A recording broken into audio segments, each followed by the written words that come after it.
আসসালামু আলাইকুম সবাইকে, welcome to Sumu sitting channel. আজকে আমরা রান্না করব ডিম দিয়ে ধুন্দুলের ভাজি।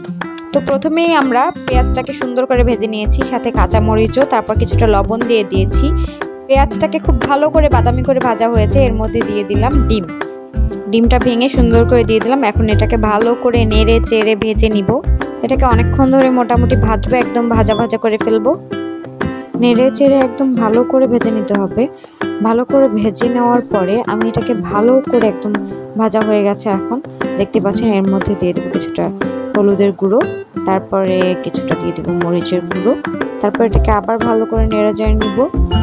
খুব ভালো করে মশলাটাকে মেশানোর পরে তখন আমরা এটার মধ্যে দিয়ে দিব ধুন্দুলের ভাজি। ধুন্দুলের ভাজিটা আমরা কিছুটা সিদ্ধ করে নিতে হবে, নয়তো এটা আসলে সিদ্ধ হতে খুব সময় লাগে। এই জন্য এটাকে প্রথমে কেটে ধুয়ে সুন্দর করে সিদ্ধ করে নিতে হবে। তো সিদ্ধ করে ছেঁকে রাখা ধুন্দুলের সবজিটা আমরা দিয়ে দিলাম ভেজে রাখা পেঁয়াজ আর কাঁচামরিচ ডিমের মধ্যে। এখন এই সবজিটাকে খুব ভালো করে নেড়ে চেড়ে আমরা অনেকক্ষণ ধরে ভাজবো।